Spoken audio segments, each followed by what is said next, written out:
Pretty Girl Club. Welcome back to the Beluga series. And today I'm going to talk about how a lot of belugas have social anxiety.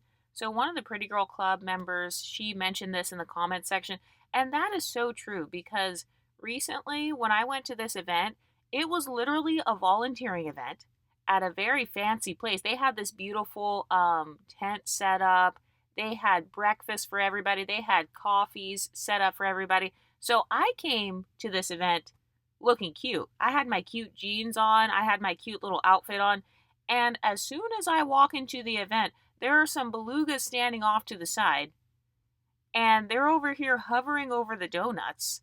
And it's like, first of all, ma'am, why are you not allowing other people to get the donuts? Why would you just stand there like you're the freaking guard of the donuts? They were literally just standing there, people watching. Have you ever met someone where it's like they don't do anything, they just kind of watch and observe what everybody else is doing? They're always people watching, they're always tracking what you're eating, but then they're not tracking their own food. So there were these belugas standing off to the side, they were hovering over the donuts. And then one of the belugas walked up to me. She's like, "Oh, do you want a donut?" And it's like, ma'am, why would I want 1,300 calories and 150 grams of sugar at 6 a.m.? And this is not the first time this has happened, by the way. There was another event one time that I went to. We were volunteering. We were going to be in a parade. Do you know how fun that is to be in the parade? And yeah, it's like we're just walking or whatever. Okay, but still, we get to be in a fucking parade. And instead of you embracing the fact that we're going to be in a parade, you would rather walk around and try to search for donuts and lattes. So instead of actually being excited about this celebration that's going on, instead of being excited about meeting other people, you're not entertained by a parade. You're more entertained by a giant donut. You're more entertained by a bacon, egg, and cheese sandwich. That's an example of belugas who have this social anxiety. It's like they value food over people. Have you ever met somebody at a church? Have you ever been around like the big ladies at church where they're always fighting to be the cook? They want to be like the best cook. I've noticed a lot of belugas, they want to be known for their cooking because it's like, okay, if I can't be known for my beauty, I got to at least be known for my cooking. So there's always a beluga fighting to prove herself. She's always fighting to prove her value. And so every time the potluck comes around, every time there's a cookout, of course the beluga, she wants to cook the main dish, and she doesn't want anybody else to cook anything. All of that points back to that sense of anxiety. A lot of women who are a part of beluga culture, they feel the need to prove themselves in other areas. Because think about it, they don't have the body card, and a lot of them don't have the face card because when your face is super fat, it literally can mess up like your bone structure and everything. Like you can't see your bone structure in the same way. So when you turn to the side, when your face looks like a bowling ball or whatever, your face card kind of declines. So a lot of belugas, they can't wear their hair in a slick back bun. They can't wear their hair in like a high ponytail and look like a cute cheerleader or a Barbie or something. They just look like an obese woman with a ponytail. So because they can't do simple expressions of femininity, I've noticed that for a lot of them, their main expression of femininity is by cooking. So cooking for other people, cooking for Dusties. Every Thanksgiving, every holiday, there's always a pick-me beluga who's willing to give out free plates. Every single time. I mean, she literally treats her house like a soup kitchen, giving out free plates to everybody else. And has anybody ever been around a beluga where she's pressuring you to eat more food? She always wants everybody else to eat more food. And she's doing it because it causes her to not feel as bad. She feels bad. She knows that she's eating too much food. And so in order to soothe her own anxiety, she'll try to convince everybody else in the room to be a beluga. She'll be like, "Oh, come on over here, baby. Just get some more food. Oh, just get another plate." So it's like, she wants you to eat another plate because she just had 5 plates. That's the only reason. It's a coping mechanism. She wants to see the pretty skinny girl sabotaging herself as well. That makes her feel comfort. Watching you self-sabotage, that makes the beluga feel a sense of comfort and peace. But have you ever known somebody who's a beluga and it's like, no matter how exciting the event is, she's always anxious.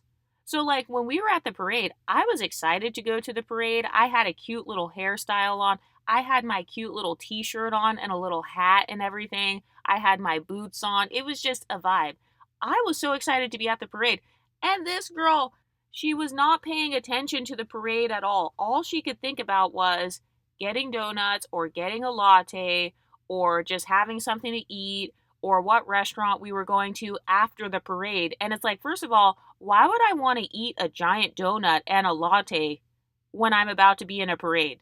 Why would I want to be going on the float in the parade and then I'm holding in my boo boo? I'm over here clenching my butt the entire time I'm in the parade because I just had a giant latte and a donut. Like, a lot of belugas, they don't think things through. You do realize that the more you eat, the more you're going to have to go to the bathroom, right? And then if you eat too much, you really could like get constipated or nauseous or you could have diarrhea. So it's like, why would I go through all this drama and be clenching my butt in the parade all because I couldn't resist a fucking sprinkled donut? And part of the reason why people are so obsessed with donuts, you don't even like donuts. You just like the sprinkles. You just like the decoration on the donut. That's all it is. You just like the frosting. Oh, there's a football game, and then they decorated it with the Patriots logo on it. Okay, so you only ate that donut because it had a decoration on it.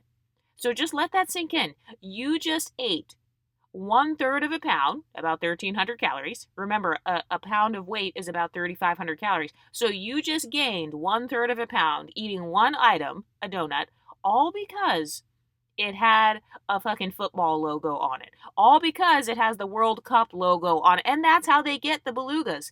The donut shop will take whatever world event is going on. They'll be like, oh, FIFA World Cup. And then they just put that on the donut. They get some custom made frosting or sprinkles that have the different colors with all the countries on it. And then they'll be like, oh, it's a donut with Ghana on it. It's a donut that has South Africa decorated on it for the World Cup. So they're literally eating these donuts for no reason. And it's really because they just have anxiety. Belugas are anxious when it comes to talking to people.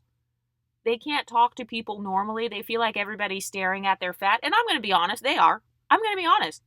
I don't even care anymore. People are looking at your fat. Yes, people think they're better than you. Oh, do skinny women think they're better than me? Yes. Yes, they do think they look better than you on average. Yes, they are looking at you and saying, oh, wow, I'm glad my butt's not hanging out like that. I'm glad my stomach isn't like that. I'm glad I'm not built like a linebacker. So, if you needed somebody to tell you and be honest, here it is. They're definitely looking at you. They definitely noticed that you're fat. And I've heard some belugas make this talking point that, oh, well, nobody cares. Men don't care. Jobs don't care. My friends don't care. It's all about who you are on the inside. And it's like, excuse me, we live in a very shallow society. Welcome to Earth. Like, what are you talking about? Oh, it's only about what's on the inside. No, that's virtue signaling. That's a coping mechanism. That's something that people are telling you because they want you to stay at the bottom as a beluga. Have you ever met those types of people? They want you to lose weight, but not more weight than them. They want you to be skinny, but not skinnier than them. So that's a talking point of someone that's actually trying to sabotage you. Oh, well, it's not a big deal. All that matters is what's on the inside. People don't care what you look like. No, only the people who view you as competition, they want you to stay a beluga. That's why they're doing that. But a lot of women, they fall for the propaganda. They fall for these talking points. And so they just stay in their place. They're around a lot of toxic people too, I've noticed. I've noticed a lot of belugas.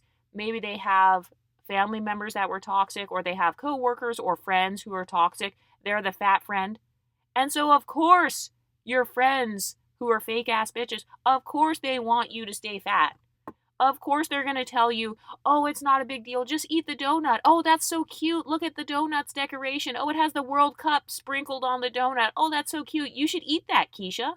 You should eat the donut. Oh, it's not a big deal. You can burn it off later. Ma'am, do you know how many miles you'd have to run? Guess how many miles you would have to run to burn off a 1,300 calorie donut. Just guess.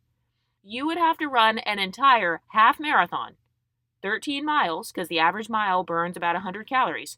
So you'd have to run 13 miles to burn off that donut. So there is no, oh, I'm just going to burn it off. And that's why they say you can't outrun a bad diet.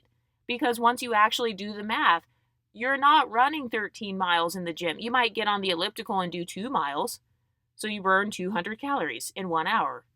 But I've noticed a lot of belugas struggle with anxiety. A lot of them struggle with anxious attachment, not just to men, but to their friendships.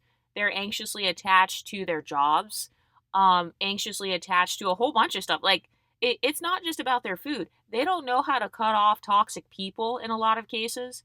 I've actually heard some belugas at my old job literally bragging about being a side chick. Oh, did I tell you that Mary? So remember the beluga that I talked about? She was like my accounting manager. She literally used to brag about fucking a guy and being his side chick.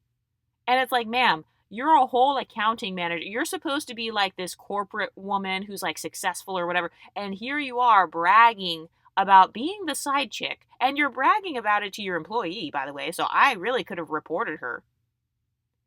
So she was bragging about the fact that she was still desirable by this man. She was still desirable enough to be the side chick. And that's the beluga mindset, settling for crumbs. No pun intended. She eats all the crumbs off the table. She eats all the donut crumbs. She eats all the Cheeto crumbs. And she accepts breadcrumbs from men. She accepts breadcrumbs in friendships. All of that ties back to that anxious attachment style. She's got anxiety. But something else I've noticed too, though, is there are some belugas where it's like she has no personality. She has nothing funny to say, nothing to contribute to the conversation. So you got the fat, funny girl. You got that archetype. And then you've got kind of like the pick me beluga or like the hater beluga or kind of like this bitter beluga. So that's the one where she can't be the fat, funny girl. You know, she's not sitting in her room coming up with jokes and coming up with a comedy routine. She can't do that. So she has to rely on basically being a bitch. She has to rely on being a hater of the skinny women. Have you ever been at a party and there's always a beluga who's judging the skinny women's outfits and saying, oh, her shorts are too short. Why she got that on? Why she wearing that? Why she make that facial expression? Who she thinks she is? Why she got that selfie stick? Ooh, she thinks she's somebody. So there's always a beluga standing off to the side, chowing down on pizza. She's always chomping on some Doritos, just smacking super loud. She always has fucking Cheeto or Dorito crumbs on the sides of her mouth. Have you ever been around a big person where maybe they're wearing lip gloss or something, and then the crumbs from their food get stuck to their lip gloss? And it's like, ma'am, what was the point of wearing lip gloss if you were just going to get it covered in donut crumbs? What was the point of wearing it? You might as well have not worn any makeup at all. Because you got donut crumbs on the side of your lips. You got fried chicken grease dripping off the sides of your mouth. We can hear your stomach rumbling whenever you walk past. Also, I don't know why belugas try to hide it whenever they fart. It's like, ma'am, everybody can smell that shit. We all know it was you. So I don't know why you're trying to walk super fast all of a sudden. Like, if you are always walking slow and then suddenly you walk past the group and you're walking fast and then it smells bad, we already know that you farted. We know that you're farting everywhere. We know that you're trying to hold everything in. And then they will always try to have like this Bath and Body Works spray. I don't know why they're always obsessed with Bath and Body Works. So they will have the little miniature Bath and Body Works sprays in their purse, and then they try to frantically spray the Bath and Body Works spray everywhere. And then it's like, that didn't help anything. You didn't cover it up. So you're over here tormenting us with your fart smell. All you had to do was just stop eating. Just don't eat anything. You could have just waited until afterwards. If you want to be a beluga, you could have been a beluga at home. Why do you have to be a beluga everywhere? That's my question. It's like, she's so anxious, she can't help but be a beluga. If we go to the cookout, she's going to eat everything. She's going to chomp down and eat up all the watermelon. We'll be at a cookout. It'll be a hot day. It's 90 degrees. You don't care about other people being hydrated. You don't care about the other people who might want a slice of watermelon. No, you had to eat up the entire watermelon, and then you somehow still have room in your stomach for the barbecue ribs. So it's like she's always standing in line. Have you ever been around a beluga where it's like you're at a barbecue and somebody's on the grill? And then there's always a beluga hovering over the side. She's literally watching the person grilling, watching them cook. She's micromanaging the way that they're cooking stuff on the grill. So she's basically waiting in the food line. She's waiting in the food line every single time. That's anxiety. That's a part of the beluga psychology. It's this anxious personality. It's this personality type where she can't just talk to people. She can't just like be normal because she's afraid that people will notice the elephant in the room. And they do. They do. They notice that she's a beluga. And it's like, okay, you're willing to do anything but lose the weight. You'll eat up all the watermelon. You'll eat 1,300 calories at 6 a.m. You'll try to pressure other people to also eat donuts and drink lattes, which are about 500 calories each. And also, what is this obsession with lattes? Don't get me wrong, I love a good latte. I am a basic bitch as well, but I'm not drinking a 500 calorie latte. As a matter of fact, I'm probably not going to get any milk in it. I'm more of an iced Americano girl if I had to choose. So it's like, you're over here trying to pretend like you're elegant by saying, oh, I just love lattes. And it's like, no, you just love sugar. Starbucks doesn't count. That's literally filled with sugar. Dunkin' Donuts. If I hear one more person promoting Dunkin' Donuts, that does not count as a real latte. You're literally just drinking a tiny bit of coffee with a whole bunch of half and half and hella syrup. So that doesn't count as an actual latte. Ma'am, why do you drink lattes? If you ever want to put a beluga in check, all you have to do is just ask her, why do you drink lattes? Like, what is it about the latte that you like?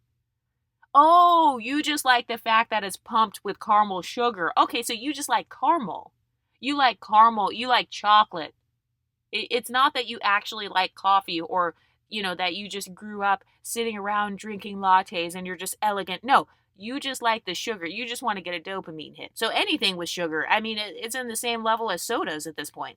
Anything with sugar, you're going to eat it. Anything with the white powder, salt, sugar, flour. That's a beluga's kryptonite, I'm telling you. If you ever have beef with a beluga and you want to distract her, all you have to do is just give her some food. Just give her some food. Anything with the white powder in it, you will sedate her. A lot of anxious belugas, they use food as a form of emotional sedation. She's using that food to numb herself. She's addicted to feeling full because her life is emotionally empty. She doesn't have any fun events going on. She can't dance. So when it comes time to get on the dance floor at the events, she can't do that because then she's going to be sweating everywhere. She's going to be huffing and puffing trying to do the salsa. She's going to be huffing and puffing trying to line dance and do the electric slide. So she can't do that.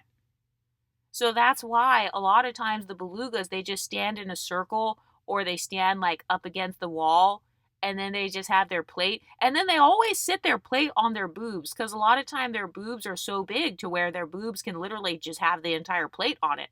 So I've literally seen that before too, where it's like she's scooping the food up off of the plate, which is sitting on her boobs. And she's doing that while all the skinny girls are enjoying themselves, dancing and just having fun. And I've also noticed a lot of belugas, they have this fear of embarrassment. They're scared of being embarrassed. So that's another reason why they don't want to dance and stuff because, they're just scared that their body would look weird, like doing the dance moves. And it's like, no, you need to be the one doing the most movement. Like, ma'am, you're the one that needs to burn the most calories. You should actually be on the dance floor breakdancing at this point because that's how many calories you need to burn.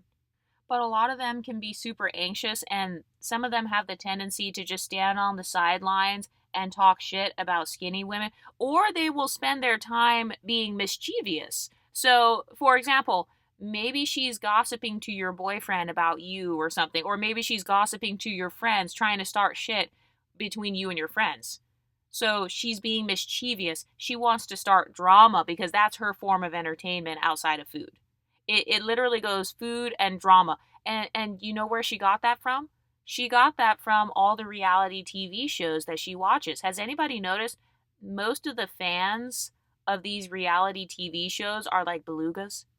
Because think about it, a woman who is pretty privileged and she's skinny and she's got a great body and she has a fun life, she doesn't even have time to really keep up with every single show and, everything on Tubi, keeping up with every episode of Baddies, keeping up with every episode of Love Island and Love is Blind and The Bachelorette and all that. A pretty woman who's living a fulfilled life, she's traveling, she's, doing her makeup, she's getting ready for different stuff. She's talking to her friends. She's hanging out with her family members. If she has kids, maybe she's dealing with her kids or whatever. She's going to PTA meetings and shit. So she doesn't have time to just watch every single show. But a lot of women who have this beluga mindset, they've been brainwashed by reality TV. So next thing you know, now she's acting like Rolly from Baddies. Now she's acting like that. Now she's becoming the loud, obnoxious woman from Baddies. Now she's acting like Monique because she's watched all those movies that has Monique in it. What's that one movie with Monique? I think it's called Fat Girls. Like, I remember seeing that movie when I was younger. So now she starts to take on the persona of what she thinks a big woman should be, which is like being the mischievous one. So if she can't be the funny fat girl, a lot of times she'll be the catty fat girl. But all of that just comes from anxiety. And by the way, another part of their anxiety too is being scared to go to the gym. She can't go to the gym because there are too many baddies in the gym, obviously. So she's just going to spiral. You know, she's going to have an anxiety attack going to the gym, seeing how pretty the other girls are. Has anybody met a beluga where there's always a beluga who tries to convince herself that nobody's pretty? Oh, well, she's not that pretty. She has makeup on. Oh, well, that other girl, she's also not pretty because she has a weave. Oh, well, this other girl, she's also not pretty because she's using filters. Oh, well, this other person over here, well, she's just a hoe. She's not actually pretty. She's just using her body. There's always a beluga discounting every other woman's beauty. But then, once it comes time to go to that gym, oh, she can't go there because that's when she will be confronted by pretty girls in real life. That's where she will see them in real life. A lot of belugas will also avoid the malls. Number one, because that's too much walking. So she literally can't even walk around the entire mall. Has anybody been around a beluga where she will do like 5 different laps in the parking lot because she's trying to find a super close parking spot because she doesn't want to walk? And it's like, if you don't want to walk, why the fuck did you go to the mall? That's a place where you're going to be walking the entire time. So she'll drive around the entire mall. She tries to park right in front of Macy's or like whatever store she's going to. She will specifically drive across the entire place, turning and doing all these illegal U-turns in the parking lot, running through the stop signs. Also, she could park closer to the Macy's or Neiman Marcus, whatever store she wants to go to. She has to get the closest parking spot. Some of them will even have the fake handicap sign.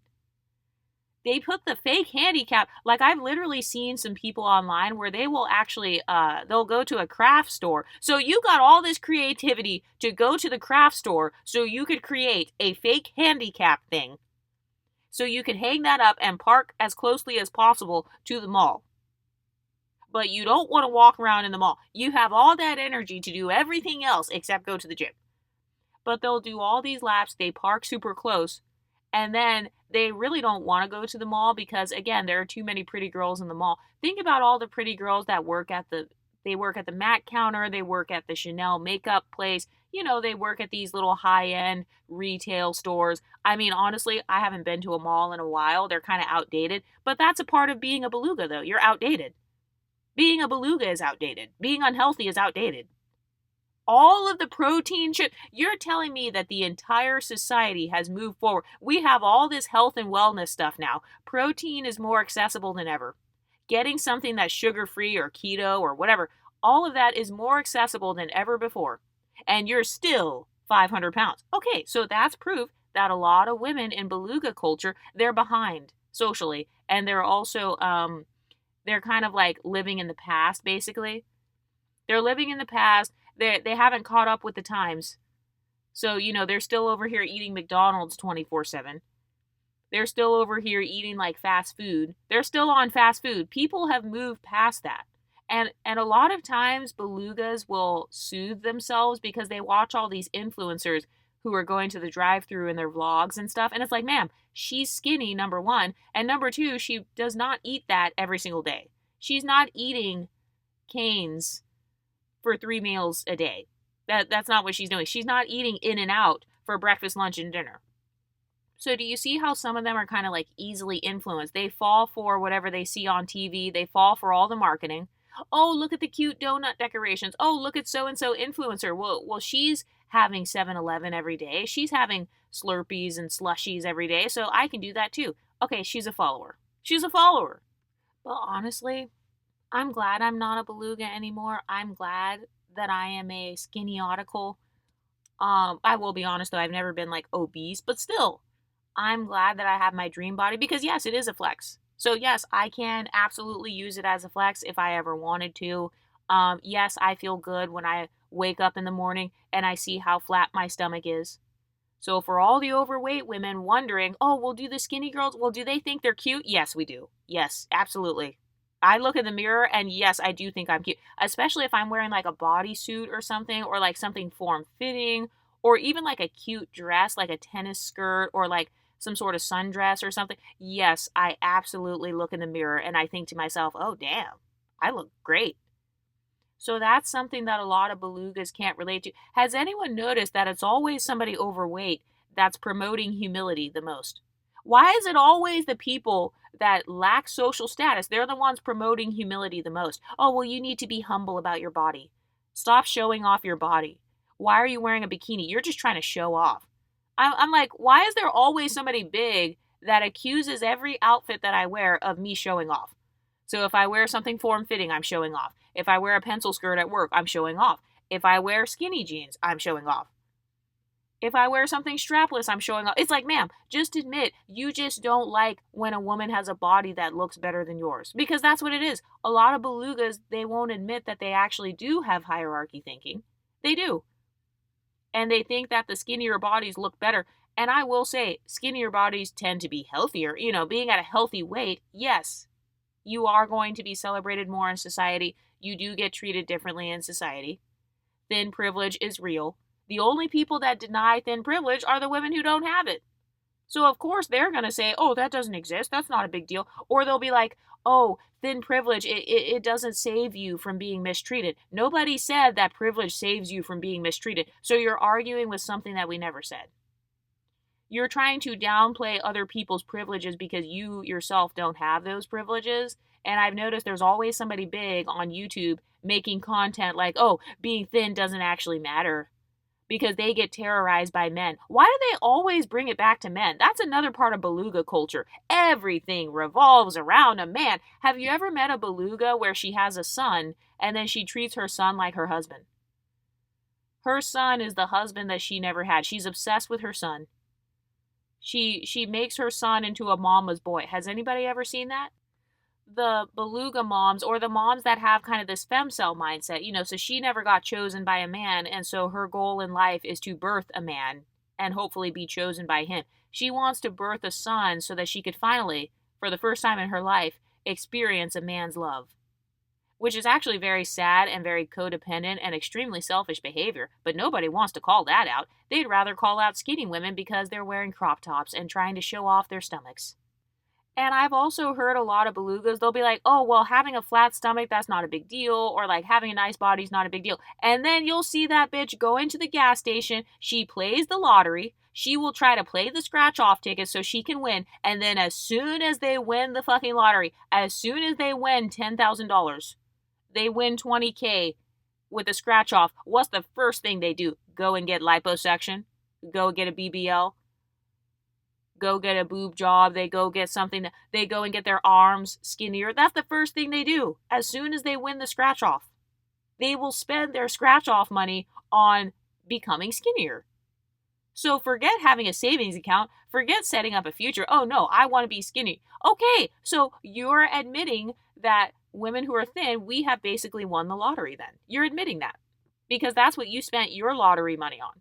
That's what you spent your scratch off money on, is going to get a liposuction. You went to get ab etching. You're wearing fajas and waist trainers and you're wearing all this stuff so your stomach could be flat. So stop trying to pretend like, oh, being thin is not a big deal. It is a big deal. That's why you're going to the gas station every day and you keep on purchasing the scratch offs so you can hopefully win because you want to spend the lottery money on getting liposuction. And by the way, I do believe that a lot of big women have inferiority complexes about being big because how could you not? Think about how disgusting society treats you when you're obese. Like society, they treat big women like they're just trash, and that's very messed up. And I told you guys about the red pill channels. Alpha Male Strategies is one of the guys. They will literally talk about how they will target big women, or they enjoy dating big women because the big women tolerate cheating more, they tolerate non-monogamy. So it's like it's just disgusting the way that people denigrate women who are big. Fat phobia is a terrible thing to be going through every day. So it's like if I have the choice between having thin privilege versus experiencing fat phobia every day, why would I choose to suffer? And a lot of people are like, oh, you're a bad person because you're seeking after being privileged. Okay, do you keep that same energy with rich people? Do you keep the same energy with white people? Do you keep the same energy with young people? Every person in this world has some form of privilege. Being healthy is a privilege, being able bodied is a privilege. So are you keeping the same smoke with able bodied people and saying, oh, well, you're taking advantage of your privilege by walking around? No. You literally pick and choose which privileges you're mad at. And I've noticed most people, they only get mad at the privileges they don't have, of course. So it's like you got broke people who are extremely mad at rich people. But then those same people, if they won the lottery tomorrow, they would shut up.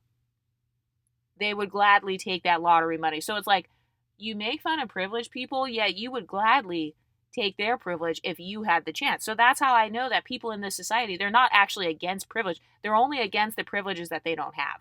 And they're secretly trying to attain whatever privileges they don't have. They're secretly trying to attain wealth privilege. They're trying to attain thin privilege. And that's another thing. A lot of belugas will lie and then they'll be like, oh, well, I'm not trying to lose weight. Well, I'm not on a weight loss journey. I love my body. And it's like, first of all, bitch, you can love your body and still want to lose weight.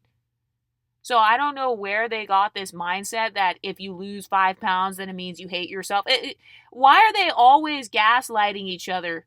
Oh, you're self-hating. Why is it always underprivileged people who love to call everybody else self-hating? If you change yourself, you're self-hating. So if you go from 500 pounds to 200 pounds, that's self-hating because you changed.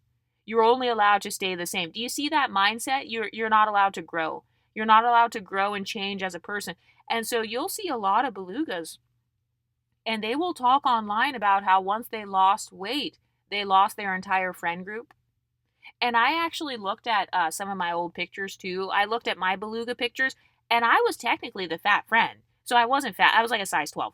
But still, I was technically quote unquote fat compared to my friends who were like fitness models and super skinny at the time or whatever. So it's like sometimes if you lose weight, if you become kind of like this fitness model body type, then you actually start to lose friends because some people, they just like to have a one up on you. And I will never let a bitch think she can have a one up on me, especially not with body types. You got me all the way fucked up, bitch. You better find something else to make fun of. You will never be able to talk shit about my body. You'll never be able to look at my stomach and say, oh my God, her stomach looks horrible. You'll never be able to look at me like that. You'll never be able to look at the back of my legs and say, oh my God, she's got so much cellulite. Ooh, that's embarrassing. Oh my God, look at Exoticals United. She's got so much back fat. She's got 5 and 6 rolls on her back. Oh my God, the back of her neck looks like a pack of hot dogs. Bitch, you will never be able to say that about me. You'll never be able to call me bad bodied. You will never be able to say that I'm bad built. And that's another thing too. A lot of belugas are dishonest with themselves. They lie about who they actually want to be. They don't admit who they want to be in this world. And I feel like in my case, as a skinny woman, I have been honest with myself. Like at the end of the day, I want to be pretty, I want to be thin, and I want to be intelligent. So those are my 3 things. You can't call me dumb, you can't call me ugly, and you can't call me fat. I don't care what other names you call me. I don't care about anything else, really. Those are my top 3, okay? You can make fun of whatever else you want, but as long as I got these 3 things that you can't make fun of, oh, I'm solid. And I have no problem admitting that. So everybody has certain things in society that they care about the most. So for some women, they care about, like, maybe it's being rich. For some people, maybe they really want to be like a millionaire or something, and then, they get stressed out if they're middle class. I notice that's a thing for some people. But yeah, in my case, you can't call me ugly, you can't call me stupid, and you can't call me fat. Those are the 3 things that I will just never, I am not willing to ever tolerate. I mean, I can be broke. I'd rather be broke and pretty and thin because then like I can kind of use my thinness and my beauty to help me to get out of the poverty and stuff. But once you cross over into oh, your face card declined, your body declined, and you're a dumbass. Oh no, I just feel like at that point you're just screwed. So I am not willing to live in a mental and social hell. I'm not willing to do that. But a lot of women who have this beluga mindset, they're living in a social hell and they won't admit that that's what they're doing. They won't admit it. And if you don't believe me, just go and watch their TikToks. Just go and watch their videos and go look at the vlogs and stuff where they're like, oh, what I eat in a day as a fat person. And then it's like them sipping on a whole bunch of Starbucks Frappuccinos. So they're basically spiking and crashing their blood sugar all day. That alone, that's a form of a physical hell because your body is not made to do that. That's extremely unhealthy. Your body's not made to just like not have any protein, to not have any fiber. So just imagine even that alone, spending all day only having frappuccinos. Your blood sugar is off, your proteins are off, everything's just off. And it's like I'm not willing to do that. But another aspect of a socially anxious beluga, I mean, think about it. She can't go out because a lot of social settings involve dancing. It involves talking to new people. So all of that stuff is going to trigger anxiety for the beluga. A lot of social environments involve wearing cute clothes, being seen. And we all know they don't even really make a lot of cute clothes for plus size women. They don't. And they don't make the same types of clothes for plus size women versus like skinny women. So they're not going to have the cute halter tops and all that like how they do for the skinny girls. So it makes sense as to why a lot of them become anxious. And so that's why a lot of them, they just stay trapped in their apartment. Their apartment becomes a prison cell. So they're trapped in their apartments, sitting in a sea of DoorDash bags. They're sitting in a sea of Uber Eats bags. Their car is filled with empty McDonald's cups, empty milkshake cups and candy wrappers and Black and Mild wrappers. And that's another thing too. Some of them will take on other coping mechanisms like using substances, smoking, etc. So they're taking on all these other coping mechanisms, or overspending is another one. Has anyone met a beluga that overspends on makeup? She always overspends on nails. That's something else I noticed. I'm like, why do the belugas literally have the most decked out nails out of everybody? You got the gems on your nails. You paid $75 for the extra nail art. They have the most decked out nails, super long nails, going to get their acrylics done once a week, once every 2 weeks. So that's another coping mechanism. It's like, if my body and face can't be beautiful, at least my nails can be beautiful. All of that is a distraction. And you know what I used to do when I was a beluga? It's like, okay, if I'm going to be sitting at the nail salon, I could go and sit on the bike machine at the gym. I'm still sitting down. It's like, you can work out sitting down. You could work out in the pool. You could even work out in the bed. You could do sit-ups in the bed. You can do stretches in the bed. But a lot of women with this beluga mindset, they're using their nails as a distraction. Oh, well, let me go set up my nail appointment. Yeah, because that's the only place where she doesn't feel inferior. That's the only place where she doesn't get made fun of, is the nail salon.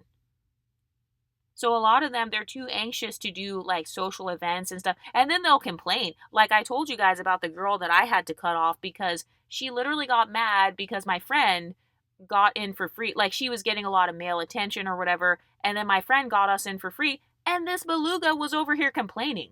And she was mad because these men were talking to one of the other girls and not her. So that's why I say that social settings, it causes a lot of anxiety for women who have this beluga mindset, because the beluga mindset is another version of an inferiority complex. The only difference is she feels inferior about her body and about her weight and about her stomach. Sometimes she might feel inferior about a certain body part. So maybe it's not her whole body. Maybe she has that toothpick body shape where it's like she has toothpick arms and legs and then the big stomach. So maybe she has an inferiority complex specifically about her stomach.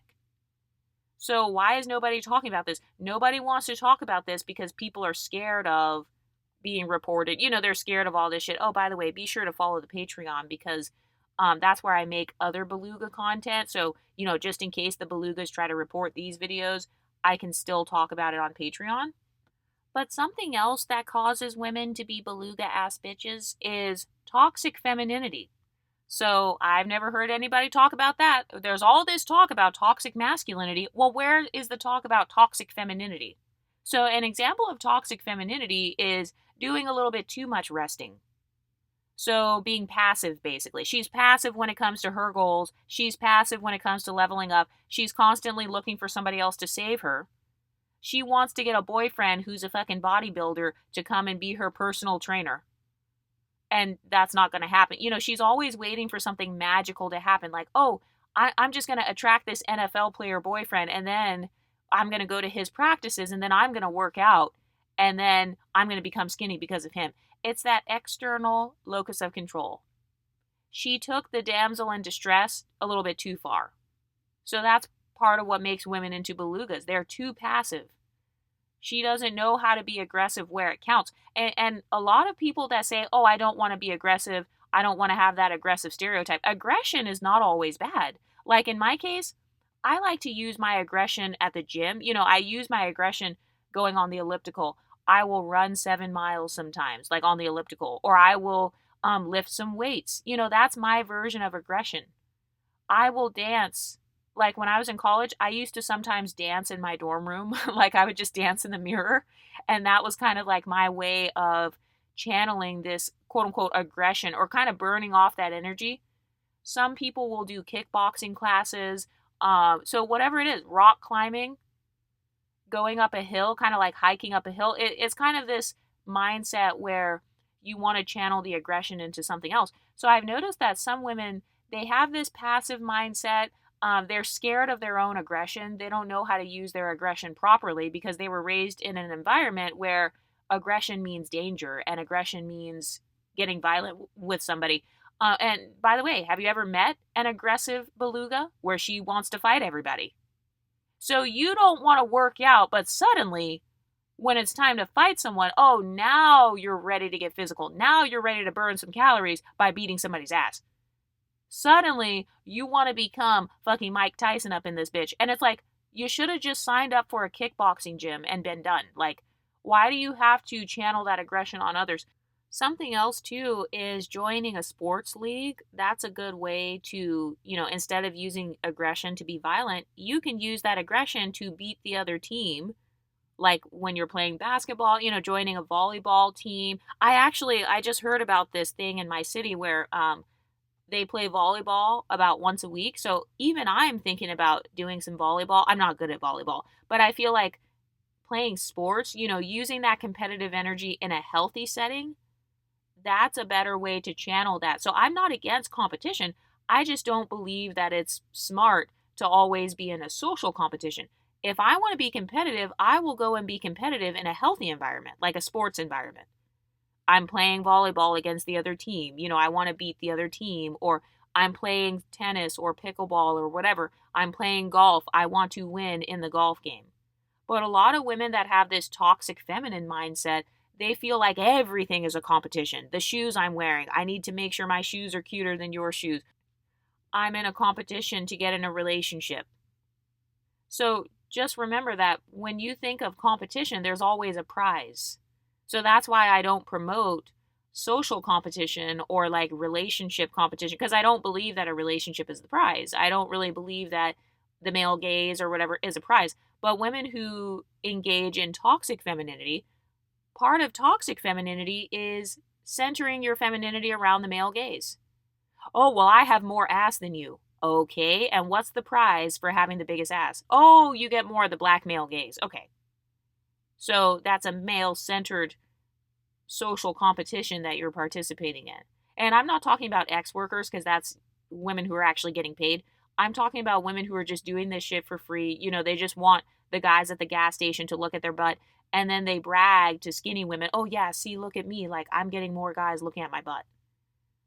Toxic femininity.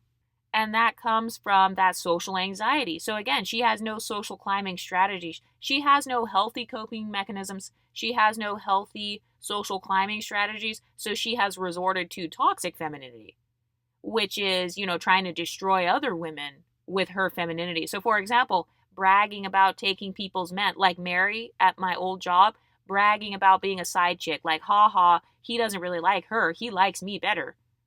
And it's like, ma'am, are you an ex-worker? You're not an ex-worker. You're a freaking accountant. So why are you bragging like, "Oh, I'm sexier than this other woman?" Okay, that's an example of toxic femininity, overusing seduction, trying to seduce your way into one-upping another woman by using the male gaze. That just doesn't make sense because you're not winning anything for real. All you're winning is what? A dusty man? That's not a prize. That's just a way to soothe your anxiety. Most women who have this beluga mindset, they have desirability anxiety. So, they're anxious about whether or not they're pretty enough. They're anxious about whether or not they're skinny enough, whether or not their body fits enough beauty standards, etc. So, that's another form of anxiety. You're anxious about if you're good enough for this guy. And by the way, being male centered actually is a cause of weight gain. That it's not usually a cause of weight loss. It's not. Because if it were a cause of weight loss, then every married woman would lose weight in the marriage. Every woman in a relationship would lose weight. And no, statistics show the opposite. The average woman gains, I think it was what, 20 pounds within the first 5 years of a relationship. And I think it was what, the average married woman also gains weight as well. So being male centered or being with a man, that's not the key to your weight loss goals either. So a lot of women, they have it backwards. Usually women who are single actually are the ones who are more likely to lose the weight because they're more focused. They're not distracted by, talking on FaceTime for 5 hours with some dusty man. No, she has time to go to the gym. She has time to do her meal prepping. She has time to create her grocery list and then to drive over to the grocery store because she's not talking to Tyrone the entire day. She's not talking to Scott all day long. Also, have you ever met those spiritual belugas where they swear up and down that they're going to curse you? They're always signing up to go to the Caribbean witch. They're always talking about like Oshun or Santeria, whatever. They're doing all these rituals, and it's like, you can't even control your weight. Your magic didn't even work to make your stomach flat, yet you expect me to believe that I'm cursed? I'm cursed, yet I was able to achieve a healthy body. You can't even get your blood pressure down, and you're over here talking about how you're going to curse these other women. Has anybody else noticed that? That's another coping mechanism. Utilizing spirituality as a way to soothe your own desirability anxiety, and then trying to use that spirituality to basically curse anybody who is quote unquote prettier or has a better body. And even with the whole Ozempic thing, people are mad because some women are getting Ozempic, and it's like, okay, you're just mad because that woman could afford to get the Ozempic or she got it prescribed by her doctor. So you're mad because what? Because she has health care? You're mad because you couldn't even manifest proper health care. You're over here bragging about being a career woman, yet your job did not provide you with the health care to be able to see a doctor so you could get your little Ozempic. So now you're mad because Karen at work, she got to have the Ozempic, so now she's losing weight. And then I see all these people, they're like, oh, this person got Ozempic. Look at the shape of their head. And it's like, ma'am, your head is bigger than hers. What are you talking about? Your chin looks way worse than what you're saying her chin looks like. And then they'll be like, oh, well, getting Ozempic isn't healthy, but eating McDonald's every day is healthy? Eating poison for breakfast, lunch, and dinner, that is healthy? Also, who made you the expert on health? So do you see what I mean? All of that ties back to their anxiety. They're anxious about other women becoming skinnier than them or becoming healthier than them. They have this fear of being left behind. And some of them already know that they ain't shit, basically. So then they just stay in the house. They never leave. They don't go anywhere. They don't do anything. They don't travel because, when you travel, usually you're going swimming and stuff. So they don't want to be at the pool. They definitely don't want to go to like Vegas or Miami or, like Jamaica and all that. They don't want to be triggered by seeing all these pretty women in their bikinis and stuff. So a lot of them won't even travel. Some of them can't even fit in the airplane seat because when they go on the airplane, then people next to them complain and say, hey, can I move seats? I don't want to sit next to this beluga. I don't want to sit next to this beluga who is clenching her butt right now, trying to hold in all those burritos that she just ate at the airport. Why is there always somebody at the airport? I'm telling you, every time I go to the airport and I walk past the burrito place, it's always the entire line is just belugas. And I don't know why they've convinced themselves that burritos are healthy. They'll be like, oh, but it's vegetables. Oh, but it's chicken. Oh, but it's protein. But then they get a double dose of everything. They get double and triple the protein. They'll be like, oh, I need like 5 cups of chicken in my burrito. You don't need to eat that big of a serving of chicken. Calories are supposed to be a form of energy. You're going to be sitting on a plane for 6 hours. You don't need 2,000 calories just so you can survive sitting on a plane. Now, if you were about to run a marathon or something, if you're about to do some tough workout, then I can see why you would be getting like a double dose of everything. Maybe you need that energy. But you're telling me you're just going to be sitting on a plane, yet you need to eat 2,000 calories before you go on the plane. That doesn't even make any sense. So every time I'm at the airport, I will be walking past the burrito store, and there's always a huge line of belugas at the burrito store. And then they try to lie and say that they're getting vegetables. They lie to themselves and say, oh, it's healthy. But then they get the smallest spoonful of vegetables, and then the majority of their burrito is just like cheese.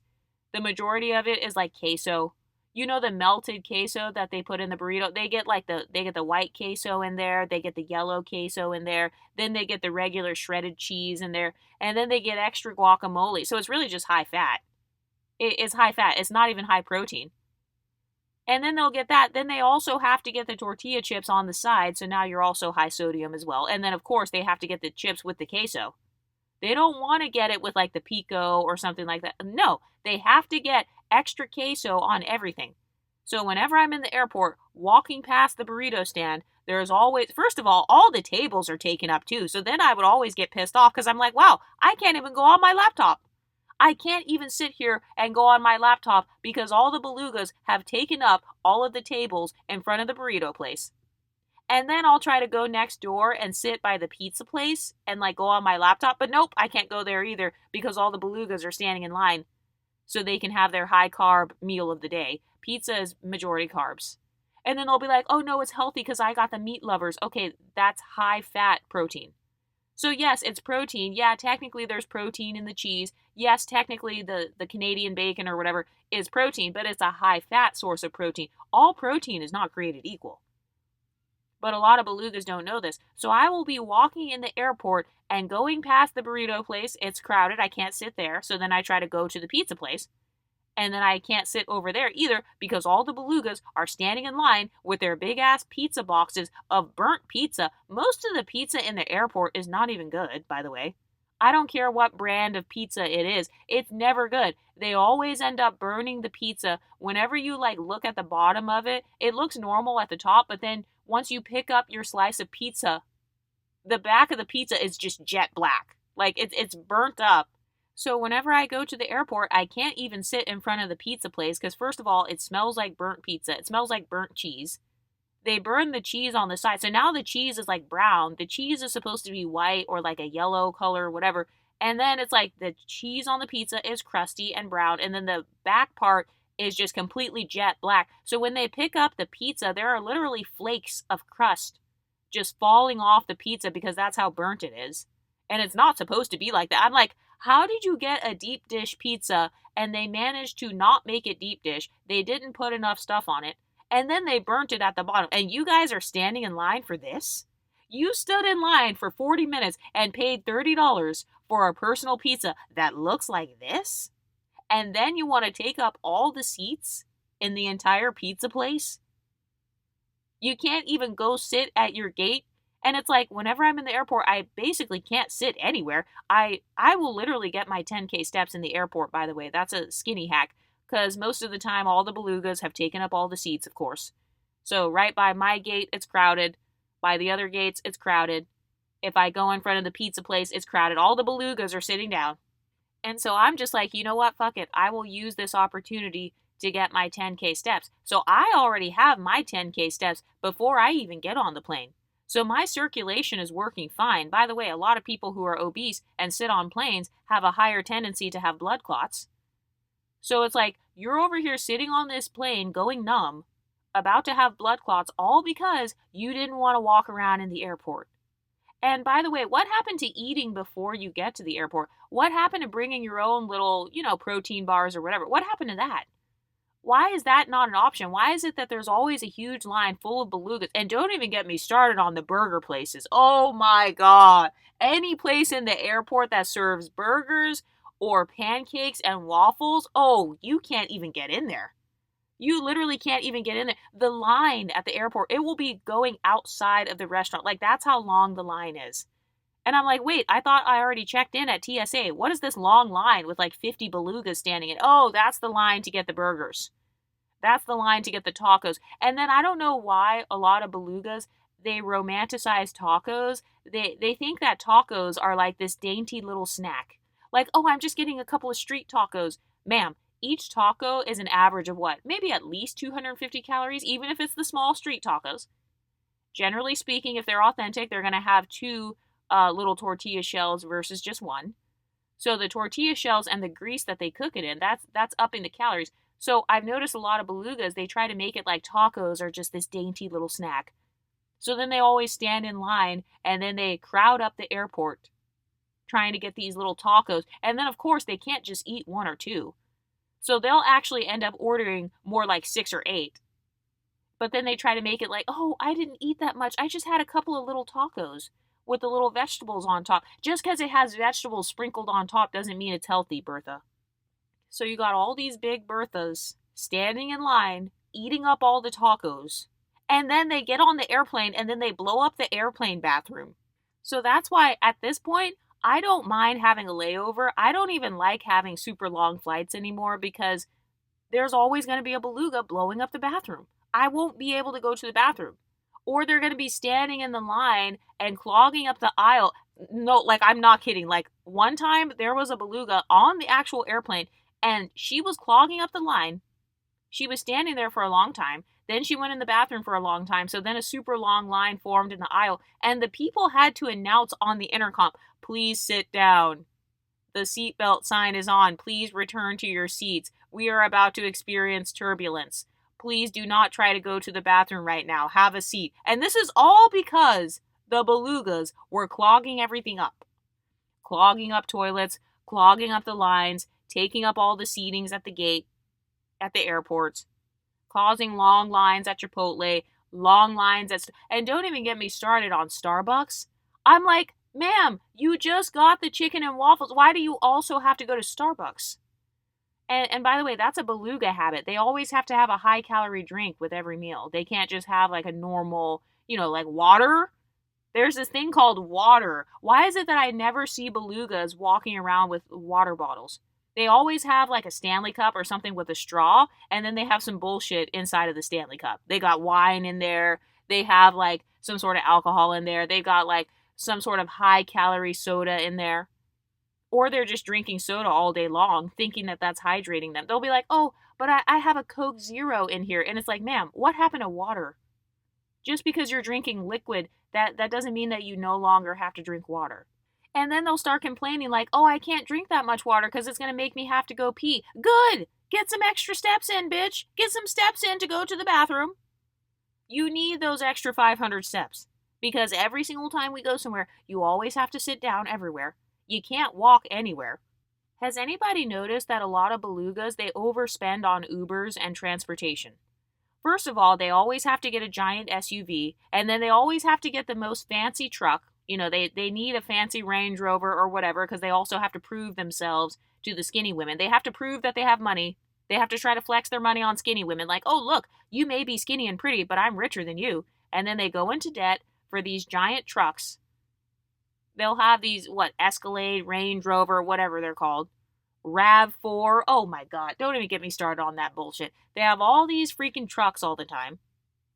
Or if they don't have that type of car, they can't walk anywhere. So whenever we travel, if you travel with a beluga, like I've literally stopped traveling with women who are big. I know it sounds fucked up, but like I can't do it because they can't walk anywhere. They need to take an Uber everywhere. So then the price of the Uber, we're spending half of our travel money on Ubers when we could have walked 20 minutes. We can walk 30 minutes. We can walk 40 minutes. And so a lot of them, they don't want to live in walkable cities either. So that's why if you go to big cities that have a lot of areas where it's like you can walk around downtown, you're not going to see a lot of belugas out there walking. You're not. A lot of belugas, they want to live in the suburbs. They want to live in the small country towns. They want to live where you need a car. Because for them, walking means sweating. It means, that's too much. They can't walk for a long time. A lot of them don't have as much mobility as a person who's skinny, so they don't really value walking. So even if they do travel, they overspend on Ubers. And then the amount of money that you have to pay for an Uber, it depends on like how busy it is. So if you're going out at night or something downtown, oh, the price of the Uber is going to be a little bit higher. So they don't care though. They don't care about spending $70 per day on Ubers and then spending another $70 per day on food. And then they want to go to the sweet factory. Whenever you go on a vacation with the Beluga, she always wants to go to the candy store, not the regular store, but I'm talking about the expensive one with the fancy candy. You know, the ones where it's like they have to weigh the candy. So she always wants to go to the sweet factory. She wants to go to the candy shop and get the big giant candies so she could have some snacks in her hotel room. And it's like, I don't want to eat the snack. Bitch, I am the snack. My body is the snack. How about them apples? I don't need to go and purchase some gummy sugars from these corporations in order to have fun. But for a lot of women with this Beluga mindset, they're anxious. They're anxious about their own bodies. They're anxious about walking around in this new town. You know, they're anxious about going to the beach, anxious about going to a big city, anxious about what the other women will look like, anxious about getting the male gaze or not. Just everything causes a freaking anxiety attack. Anxious about not eating before getting on a flight. And by the way, when your stomach is digesting a bunch of food, it affects your sleep.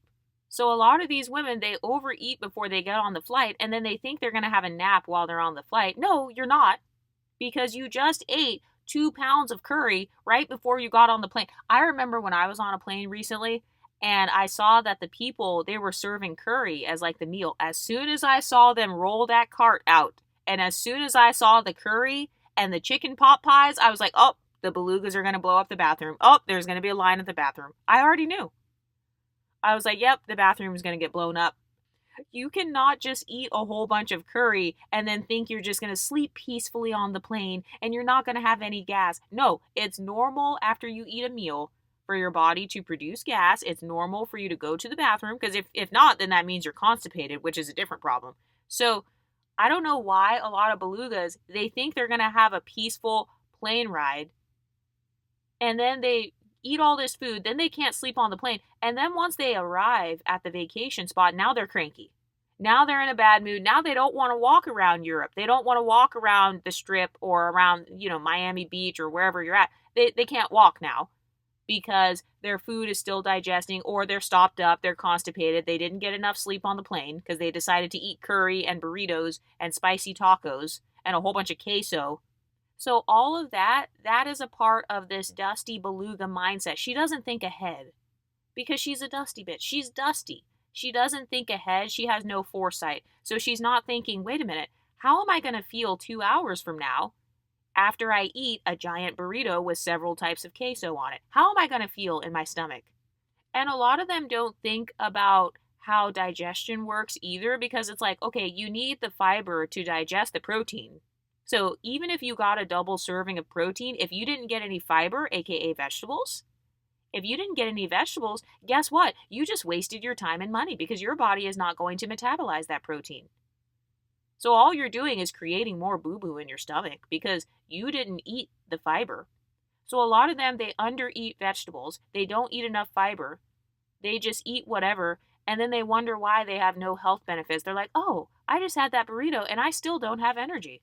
Oh, wow, I still didn't lose weight on the scale. Oh, all I did was just get constipated, and then I just blew up the bathroom in the airport.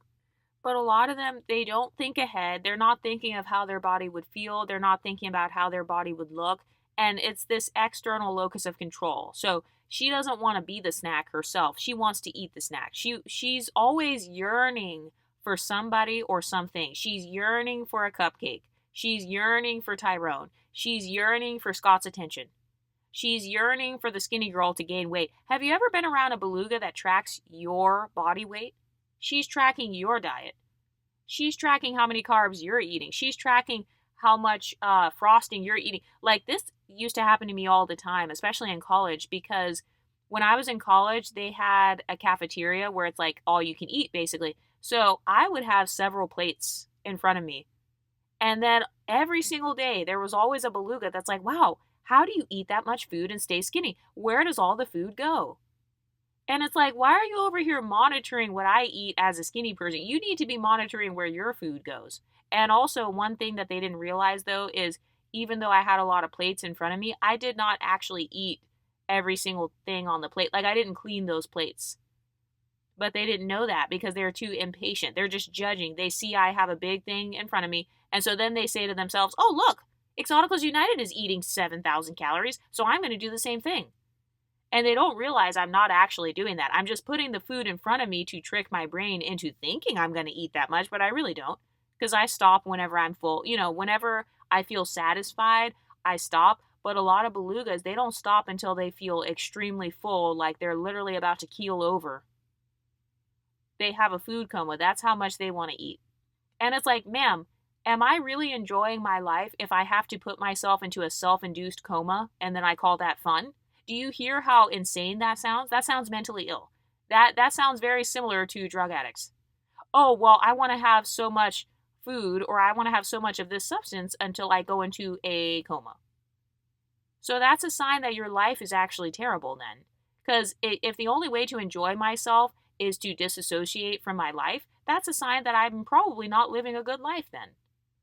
If I have to have so many carbs to where I go in a coma and fall asleep, and then I say happy holidays, that's how I have a happy Thanksgiving. Ma'am, if you don't love your family, just say it. If you have a dysfunctional family, just say it. If you don't like being around mommy and daddy and sister and brother, just admit it. Because there's nothing normal about wanting to go into a food coma and then you think that's fun and like that's a sign that like you had a good time. No, it's not. Me having a good time means that I actually enjoy the environment. I'm not constantly trying to escape. I'm not trying to mentally or emotionally or physically escape. Oh, I want to eat so much to where I fall asleep. Oh, when I go to the event, I'm only looking forward to the donuts. I'm thinking about what kind of food we're going to have after this. You know what I think about when I go to events? I think about all the cool people I'm going to meet. I think about what kind of music they're going to have and like me dancing and how that's going to be fun. I think about any performances that might be going on. I'm thinking about just so many other things other than the food. Some of these women literally value food more than they value people, but what do you ladies think? Let me know in the comment section and I'll talk to you next time. Stay pretty, ladies.